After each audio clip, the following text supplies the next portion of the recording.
આજના આખા લેક્ચરમાં મારે જે ટોપિક લેવા છે આ મેં લિસ્ટ આપેલી છે, પણ સૌપ્રથમ કીધું કે વર્ડ પ્રોસેસિંગ એટલે શું. તો વર્ડ પ્રોસેસિંગ એટલે તમે કોઈ પણ ડોક્યુમેન્ટ ક્રિએટ કરો, એમને એડિટ કરી શકો, એટલે કે સુધારા વધારા કરી શકો અને પ્રિન્ટ કરી શકો, તો એને કહેવામાં આવે છે વર્ડ પ્રોસેસિંગ. અને માઇક્રોસોફ્ટ વર્ડ છે એ વર્ડ પ્રોસેસિંગ માટેનો એક સોફ્ટવેર છે. આ સિવાય પણ બીજા ઘણા બધા સોફ્ટવેર હોઈ શકે, જેમ કે ઓપન ઓફિસ લ્યો તો એમાં વર્ડ માટેનું બીજું નામ છે. વર્ડ છે માઇક્રોસોફ્ટની પ્રોડક્ટ છે અને વર્ડ છે એકચ્યુઅલી એક સોફ્ટવેર છે માઇક્રોસોફ્ટ ઓફિસ પેકેજ. તમે જ્યારે માઇક્રોસોફ્ટ ઓફિસ લ્યો તો એક પેકેજ છે.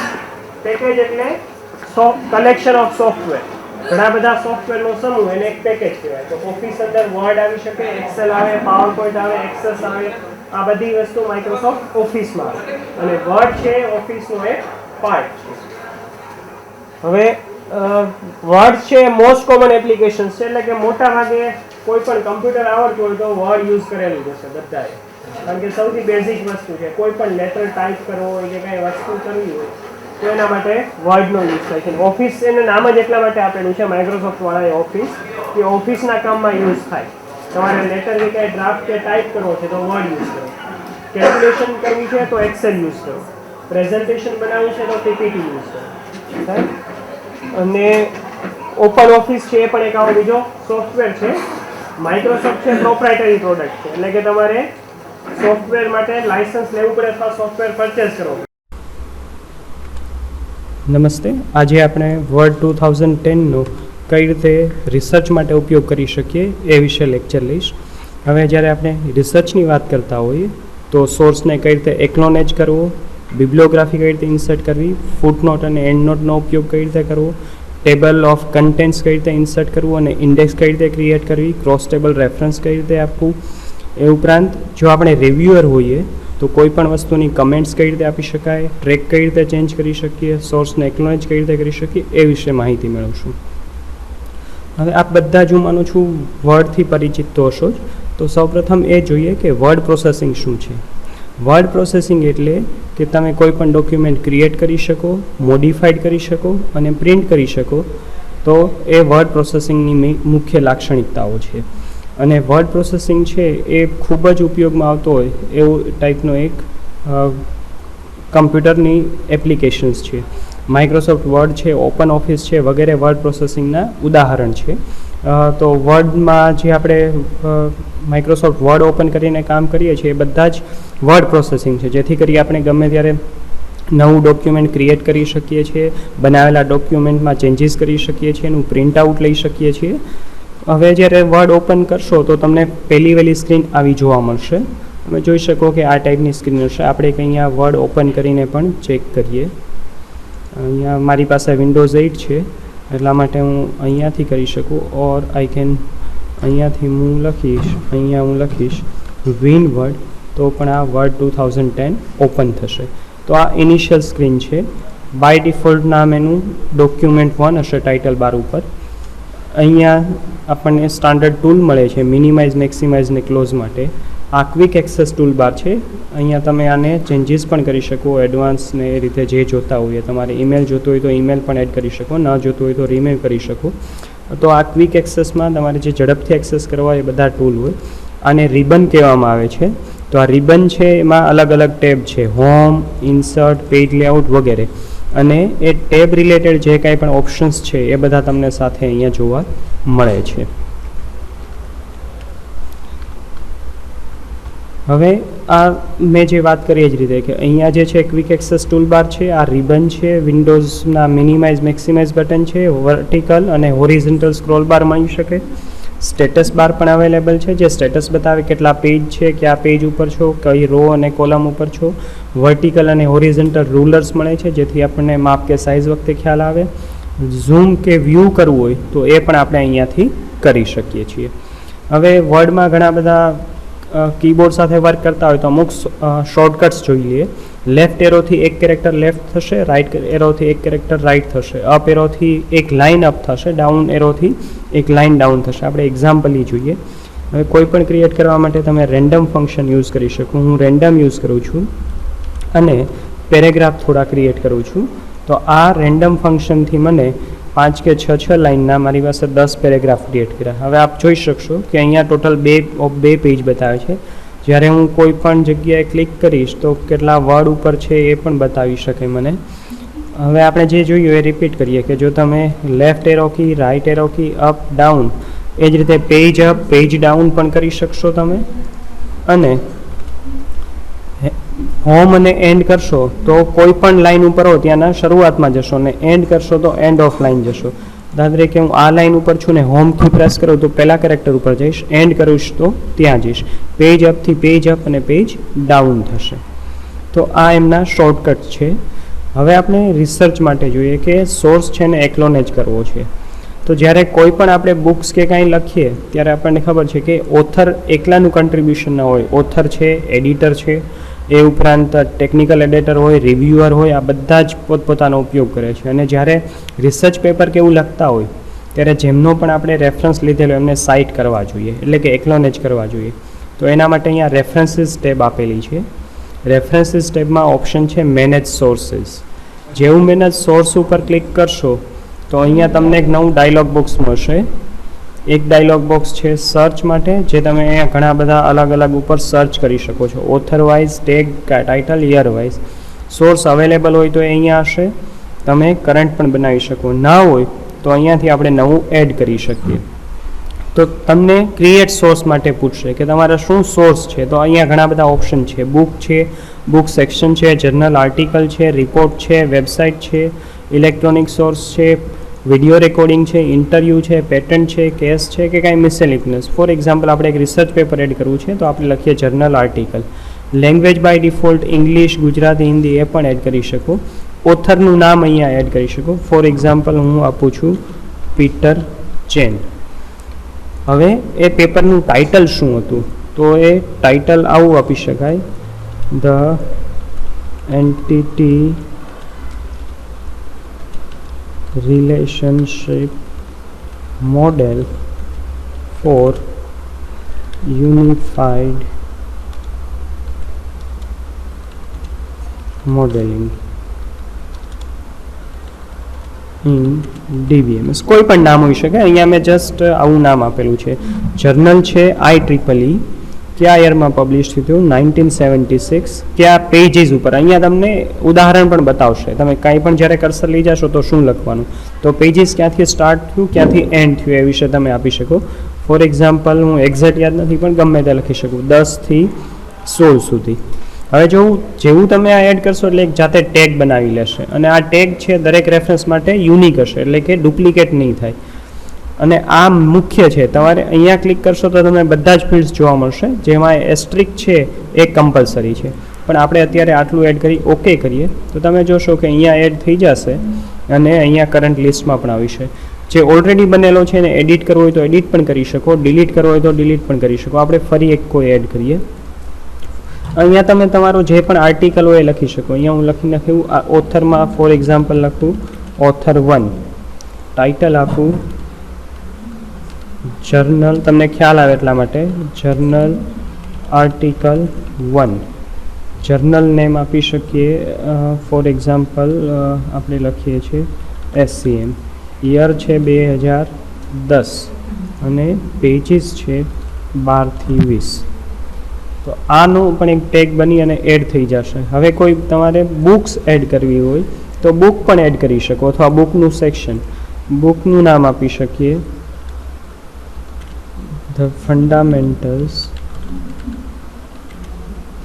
Of DBMS. આ ટાઇટલ છે. So this is title. ઓથરનું નામ આપીશું કોર્થ. એક કરતાં વધારે હોય તો કોર્પોરેટ ઓથર પણ તમે લઈ શકો, એટલે કે જ્યારે કોર્પોરેટ હોય તો કોર્થ, સિલબર્સ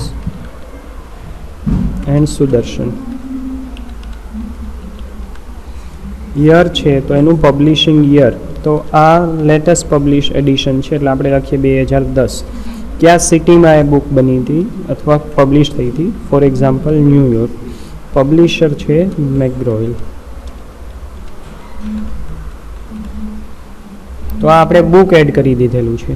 હજી આપણે કોઈ નવું એડ કરીએ કે બુક સિવાય હવે આપણે એડ કરવું છે કોઈ વેબસાઇટ, તો એના ઓથરનું નામ માનો કે ખ્યાલ નથી.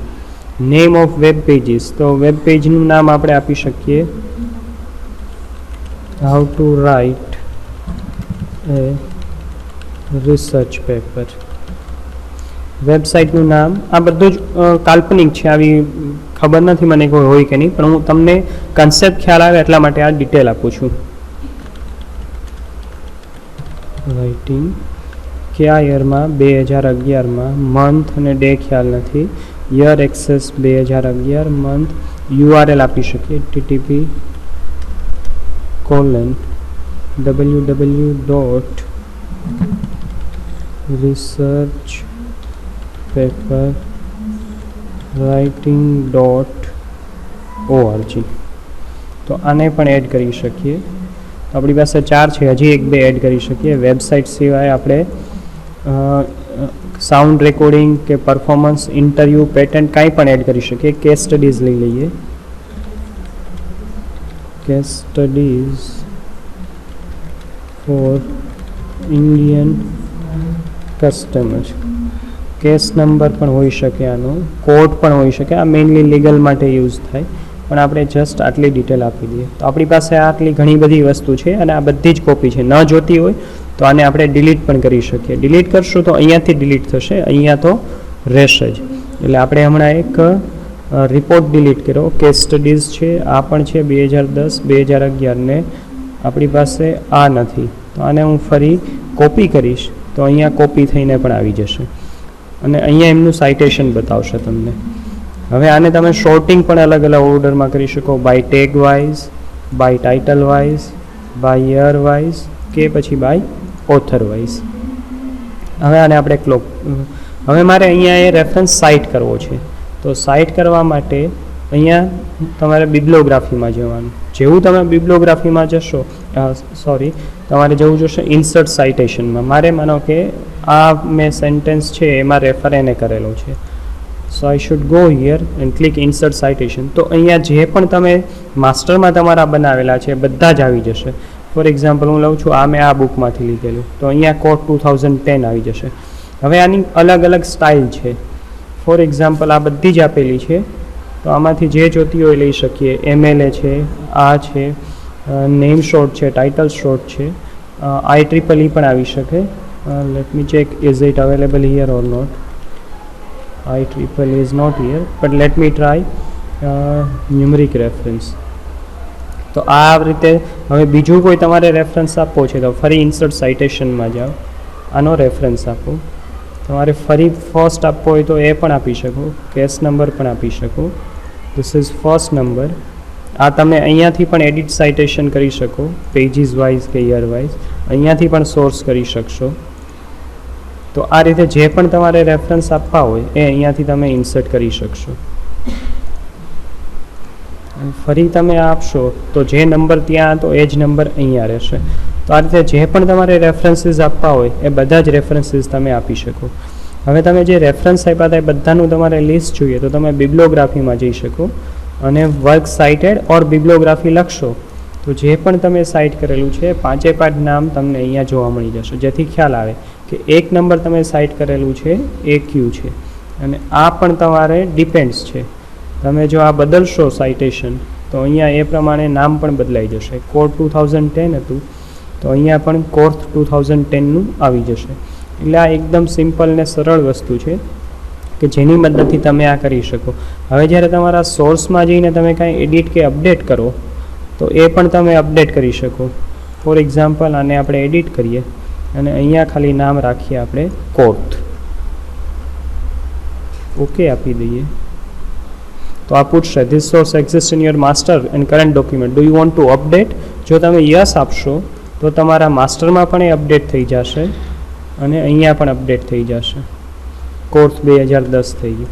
હવે અહીંયા અપડેટ સાઇટેશન એન્ડ બિબ્લોગ્રાફી કરી દઈએ આપણે તો તમે જોઈ શકો કે ખાલી કોર્થ જ આવી ગયું. તો આ બધી જ વસ્તુ તમે અહીંયાથી કરી શકશો. એટલે આ ખૂબ અગત્યની વસ્તુ છે અને અહીંયા વર્ક સાઇટેડને બદલે તમારે બીજું કંઈ નામ આપવું હોય તો પણ તમારી રીતે રાખી શકશો.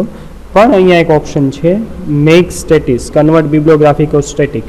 જો તમે સ્ટેટિક કરશો તો પછી તમે અપડેટ નહીં કરી શકો તમારા માસ્ટરમાં કે બીજી કોઈ જગ્યાએ ચેન્જીસ કરશો તો. આને આપણે કહી દઈએ વર્ક સાઇટેડને બદલે રેફરન્સીસ, જે નામ આપવું એ આપી શકીએ. તો આ થઈ ગયું આપણું સાઇટેશન, રાઈટ. હવે તમે કોઈ ટેબલ કે એવું કાંઈ બનાવેલું હોય તો એ પણ થોડું જોઈ લઈએ. આટલું clear, right. So I just come to slide what I have taken. એટલે કે આપણે જોઈ ગયા કે એકનોલેજ સોર્સને કઈ રીતે કરી શકીએ. અલગ અલગ ફિલ્ડ છે, માસ્ટર લિસ્ટ છે, અને તમે કરંટ લિસ્ટ પણ બનાવી શકો, અને બિબ્લિયોગ્રાફી કઈ રીતે આપી શકાય એ જોયું. રાઇટિંગ સ્ટાઇલ પણ આપણે ઘણી બધી અલગ અલગ જોઈ લીધેલી. હવે ફૂટનોટ અને એન્ડ નોટ જોઈએ. ફૂટનોટ એટલે શું કે પેજ પૂરું થતું હોય અને ત્યાં છેલ્લે આપો તો એ ફૂટનોટ કહેવાય, અને તમારું આર્ટિકલ પૂરો થયા અને પછી આપો તો એ કહેવાય છે એન્ડ નોટ.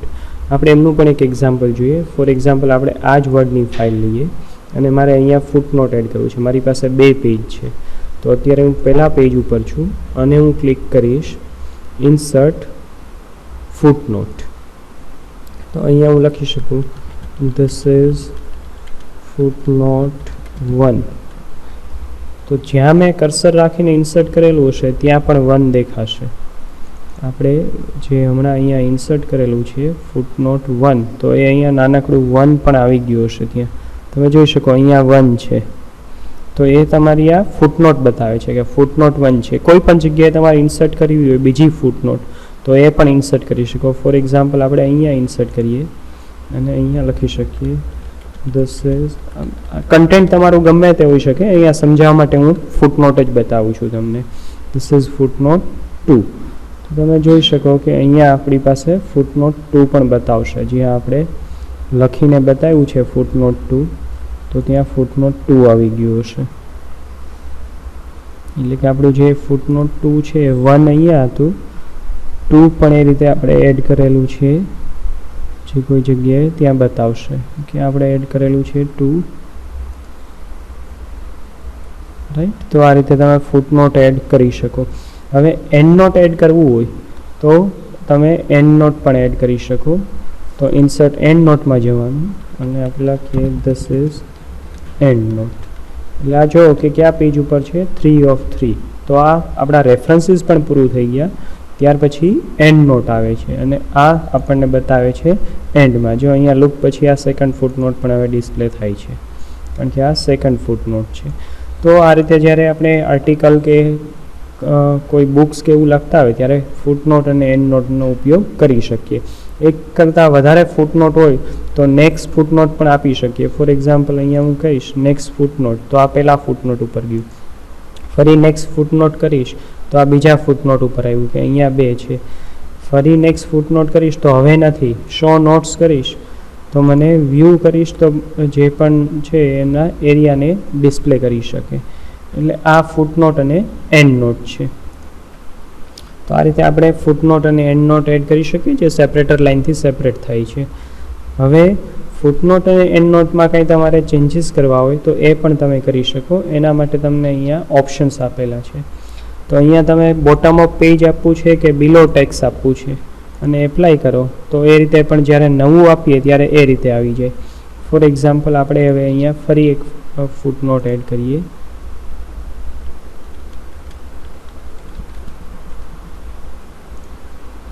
તમે જોશો કે ત્યાં ફૂટનોટ એડ થઈ ગઈ. આપણે જઈએ ફરીથી પહેલાં ઉપર અને નેક્સ્ટ ફૂટનોટમાં જઈએ. Next footnote and next footnote. તો આ 3 અને ટેક્સ ઉપર. તો અહીંયાથી આપણે એ અલગ અલગ રીતનું ફોર્મેટિંગ આપવું છે, નંબર કઈ રીતે આપવા છે એ સેટ કરી શકીએ. તો આખા 1 2 3 રોમનમાં આપવા છે તો રોમનમાં આપી શકીએ. જે બનેલું છે એમાં નહીં થાય પણ એમાં પણ તમે અપડેટ કરી શકો છો. અહીંયાથી જોઈ શકીએ આપણે કે આ રોમનમાં આવે છે.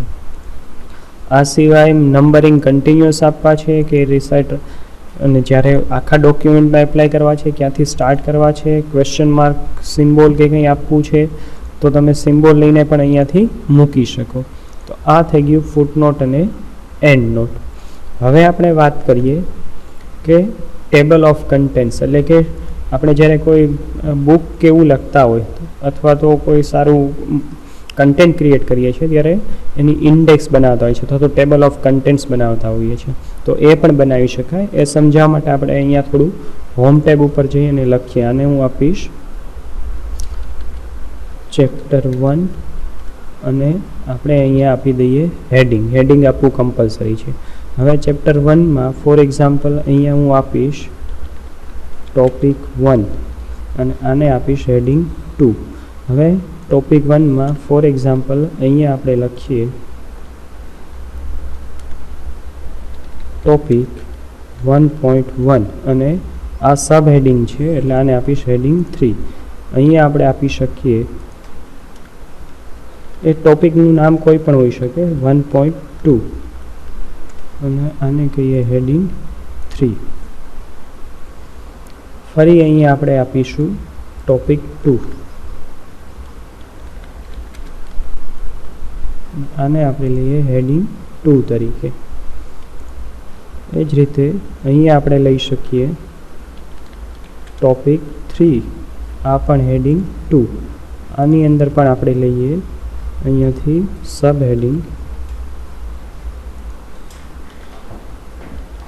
ટોપિક 3.1. હવે આની અંદર માનો કે હજી વધારે ટોપિક છે તો અહીંયા લખીએ 3.1 અંદર ટોપિક 3.1.1. તો આ ટોપિકને હવે હું હેડિંગ 4 આપીશ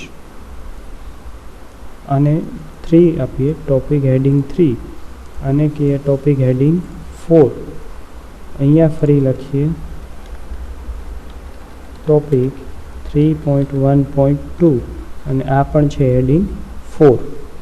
ફરી અહીંયા આપીએ ટોપિક 3.2 અને આ છે હેડિંગ 2. તો આ રીતે જે પણ હેડિંગ આપણે આપવા હોય એ બધું જ અહીંયા આપી શકીએ છીએ. હવે આની TOC બનાવી છે તો આઈધર શરૂઆતમાં પણ આપી શકીએ અથવા છેલ્લે પણ આપી શકીએ. તો એના માટે ફરી આપણે રેફરન્સીસ ટેબમાં જઈએ અને આપણે અહીંયાથી જે જોઈ શકીએ કે ટેબલ ઓફ કન્ટેન્ટ્સ તો કેવું બનાવવું છે, ઓટોમેટિક ટેબલ કે મેન્યુઅલ. ફોર એક્ઝામ્પલ આપણે ઓટોમેટિક ટેબલ લઈએ તો અહીંયા મેં સેમ પેજમાં બતાવ્યું, તમે જોઈ શકો કે એમણે પેજ નંબર પણ જાતે લઈ લીધા. ચેપ્ટર 1 છે એની અંદર ટોપિક 1 છે, એની અંદર 1.1 અને 1.2. તો આ હાયરાર્કી મેન્ટેન થવું જરૂરી છે અને આ પણ તમે અપડેટ કરવું હોય તો કરી શકો. આનું પણ ફોર્મેટિંગ કરી શકો છો. ફોન્ટ કેવા રાખવા છે, પેરેગ્રાફ કેવા રાખવા છે, એડિટ ફિલ્ડમાં જશો તો તમને ઘણા બધા બીજા ઓપ્શન પણ મળી શકે. અપડેટ ટેબલમાં જાઓ તો ખાલી નંબર આપવા છે કે એન્ટર ટેબલ અપડેટ કરવું છે, એ બધા જ ઓપ્શન તમને અવેલેબલ છે. પણ આને હેડિંગ આપવું તમારે કમ્પલસરી છે. જો આ રીતે હેડિંગ આપેલું હશે કમ્પલસરી તો અહીંયાથી તમે આવું ટેબલ બનાવી શકો. અહીંયા નામ ગમે તે હોઈ શકે. અહીંયા હવે ચેપ્ટર 1નું તમારે ઓરિજિનલ નામ આપવું હોય તો એ પણ આપી શકો. અને ટેબલ ઓફ કન્ટેન્ટ્સમાં તમને આ ફોર્મેટ મળે છે તો આ ફોર્મેટ તમારે બદલવું હોય તો આની એડિટ પ્રોપર્ટીઝમાંથી જઈ તમે થોડું એ પણ બદલી શકો છો. પણ આ પણ એક ખૂબ ઉપયોગી વસ્તુ છે. તો તમે જોઈ શકો પેજ નંબર પણ જાતે આવી જાય છે. ઇનકેસ તમે કંઈ ચેન્જ કરો, ફોર એક્ઝામ્પલ ટોપિક 1.1ને આપણે હવે પેજ નંબર 2 ઉપર લઈ જઈએ છીએ અને અહીંયા TOCમાં જોઈએ. હવે આને હું અપડેટ કરીશ તો અપડેટ પેજ નંબર ઓનલી કે એન્ટ્રાય ટેબલ પૂછે છે. તો ટોપિક 1.1 પેજ નંબર 2 ઉપર આવી જાય છે અને તમે કંટ્રોલ ક્લિક કરશો તો ડાયરેક્ટ તમે ટોપિક ઉપર પણ પહોંચી શકશો. આ જ રીતે હવે તમારે ઇન્ડેક્સ બનાવવી હોય, કારણ કે જ્યારે આપણે ઘણું બધું કન્ટેન્ટ લખેલું હોય ત્યારે કોઈ પર્ટિક્યુલર વર્ડ્સ જોઈએ તો એના માટે ઇન્ડેક્સ આપતા હોઈએ છીએ. એટલે કે કોઈ કીવર્ડ ઉપરથી જોતું હોય તો ફોર એક્ઝામ્પલ આપણે અહીંયા લખીએ કે બિલ્ડિંગ. તો બિલ્ડિંગ માટે આપણે અહીંયા આપી ઇન્ડેક્સ આપવા માટે માર્ક એન્ટ્રીમાં જઈએ અને મેઇન એન્ટ્રી બિલ્ડિંગ છે એની સબ એન્ટ્રી નથી, ક્રોસ રેફરન્સ આપવું છે કે કરંટ પેજમાં એ પણ જોઈ શકીએ અને આને આપણે માર્ક કરી દઈએ એટલે અત્યારે આપણને આવું દેખાશે. ત્યાર પછી આપણે જોઈએ બીજો કોઈ વર્ડ લઈએ. ફોર એક્ઝામ્પલ બિલ્ડિંગ ઉપર પછી જ આપણે લઈએ બાજુમાં જ બ્લોક્સ છે તો આને પણ આપણે માર્ક એન્ટ્રી કરીએ. સબ એન્ટ્રી આપવી હોય તો એ પણ આપી શકાય પણ અત્યારે આપણે માર્ક આપી દઈએ. ત્યાર પછી આપણે જઈએ સી ઉપરથી શરૂ થતો કોઈ કીવર્ડ લઈએ, ચોઇસ, આને પણ માર્ક એન્ટ્રી આપી દઈએ. ત્યારબાદ આપણે લઈએ લુક્સ આ પણ માર્ક એન્ટ્રી થઈ. ક્રોસ રેફરન્સ આપશો તો તમે સી કોઈ જોવું હોય તો એ કહી શકો, પેજ રેન્જ આપી હોય તો આપી શકીએ, પણ અત્યારે આપણે પેજ એન્ટ્રી જ આપીએ.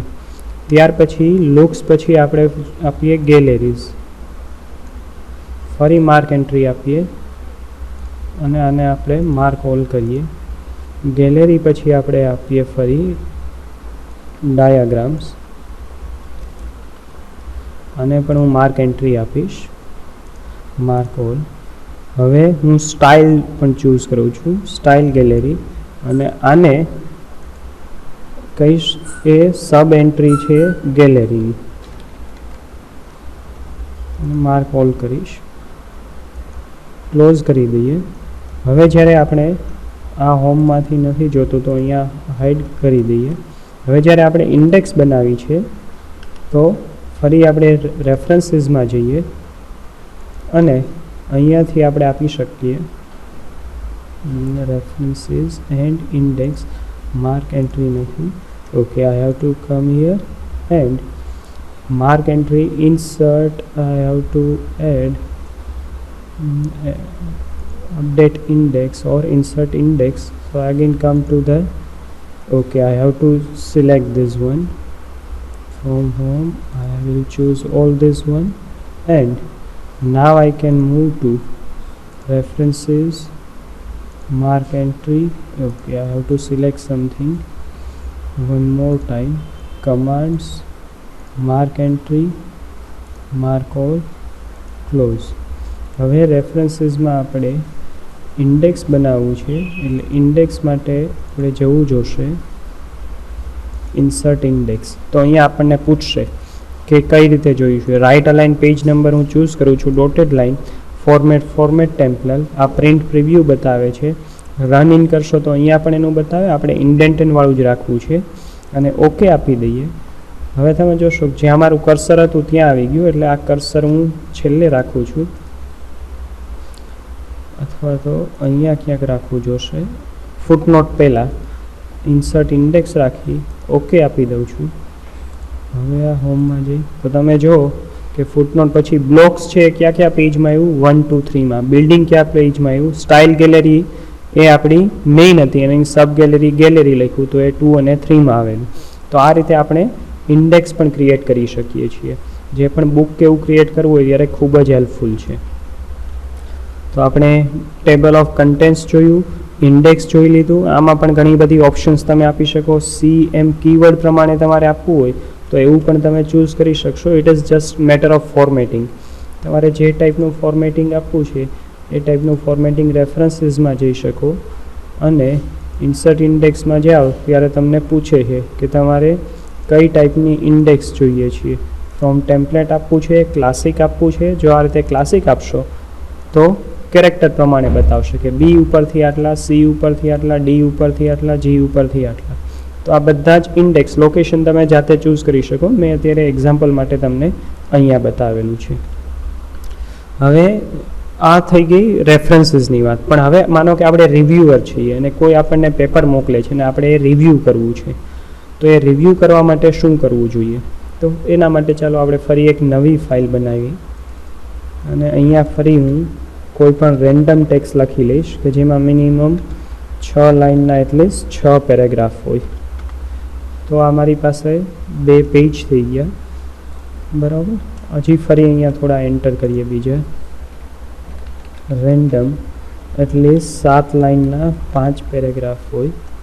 તો મારી પાસે આ 3 પેજ જેટલું થઈ ગયું. હવે જ્યારે કોઈ લખેલું છે હું રિવ્યૂ કરું છું, રિવ્યુઅર છું, તો એના માટે હું રિવ્યૂ ટેબમાં જઈ શકું અને મારે કંઈ કોમેન્ટ્સ આપવી હોય તો કોમેન્ટ્સ આપી શકું. એ કોમેન્ટ્સમાં બી ફોર્મેટ અથવા તો I can write clearly explain the concept.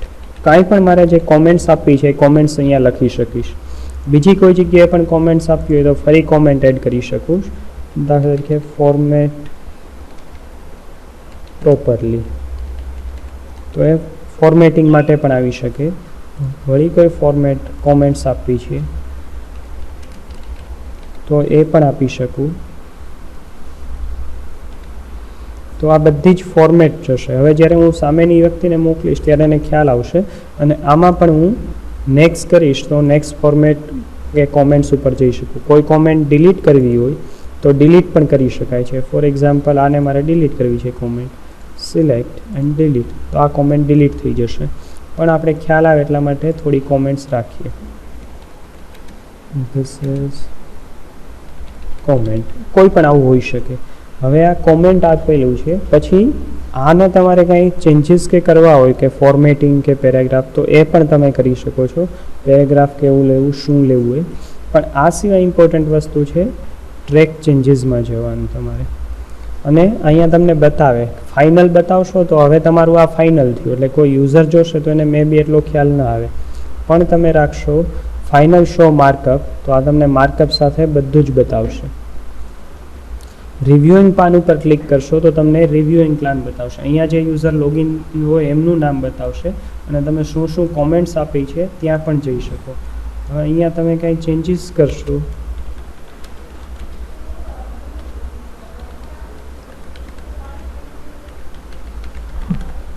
તો તમે જોઈ શકો એ પણ એ કોમેન્ટ્સમાં એડ થઈ જશે. અને આ બધી જ વસ્તુ બહુ આરામથી તમે કરી શકો. હવે આ જે તમારે છે એક્સેપ્ટ કરવા છે કે રિજેક્ટ કરવી છે કોમેન્ટ્સ, તો એક્સેપ્ટ અને મૂવ નેક્સ્ટ કરશો તો તમારી કોમેન્ટ એક્સેપ્ટેડ થઈ ગઈ. અને ટોટલ તમે 3 રિવિઝન આપેલા હતા, અહીંયાથી રિફ્રેશ કરી શકો એ કોમેન્ટ, અને કોમેન્ટથી આ શું થયું એ બધી જ વસ્તુ તમને બતાવશે. શો માર્કઅપમાં તમે બલૂન્સ પણ જોઈ શકો અને રિવિઝન પણ જોઈ શકો. અને નેક્સ્ટ કરી તમે આ પણ જોઈ શકો. ઇવન તમે કમ્પેર કરવું હોય તો કમ્પેર પણ કરી શકશો.